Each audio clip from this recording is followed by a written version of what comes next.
کیا تم نے کبھی نوٹس کیا ہے کہ اسکول کے سارے ٹیچر یاد نہیں رہتے، لیکن ایک ٹیچر یاد رہتا ہے؟ ساری دوستی یاد نہیں رہتی، لیکن ایک انسان یاد رہتا ہے۔ اور سب سے عجیب بات، جس کہانی کا اینڈ مل جاتا ہے وہ دھیرے دھیرے بھول جاتے ہیں، لیکن جو کہانی ادھوری رہ جاتی ہے وہ سالوں تک دماغ میں چلتی رہتی ہے۔ آخر ایسا کیوں ہوتا ہے؟ اس کا جواب چھپا ہے جیگارنک ایفیکٹ میں۔ ایک لڑکا تھا، اس کی لائف بالکل نارمل چل رہی تھی۔ ایک دن اس کی ملاقات ایک لڑکی سے، نہ ریلیشن شپ نہ پرومس، بس باتیں، روز کی باتیں، دن بھر کی باتیں، اور دھیرے دھیرے وہ باتیں عادت بن گئی۔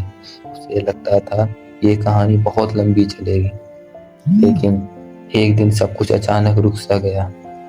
نہ کوئی لڑائی، نہ کوئی بڑا ریزن، بس خاموشی۔ لڑکے نے سوچا کل میسج آئے گا، پھر سوچا اگلے ہفتے، پھر اگلے مہینے، لیکن میسج کبھی نہیں آیا۔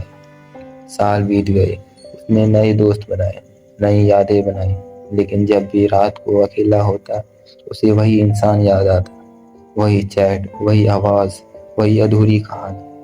اور وہ سوچتا آخر اتنے سالوں بعد بھی میں اسے بھول کیوں نہیں پایا۔ سائیکالوجی میں اسے ہی جیگارنک ایفیکٹ کہتے ہیں۔ ہمارا دماغ ادھورا کام، ادھورے سوال اور ادھوری کہانیوں کو پورا کرنا چاہتا ہے۔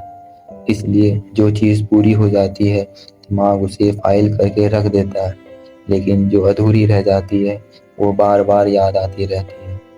اور شاید اسی لیے ہم کچھ لوگوں کو بھول نہیں پاتے، کیونکہ ہمیں ان سے محبت نہیں ہوتی، ہمیں ان کے ادھورے رہ جانے سے محبت ہو جاتی ہے۔ کچھ کہانیاں اس لیے یاد نہیں رہتی کہ وہ بہت خوبصورت تھی، بلکہ اس لیے یاد رہتی ہے کیونکہ ہمیں کبھی پتہ نہیں چل پایا کہ اگر وہ پوری ہوتی تو کیسی ہوتی۔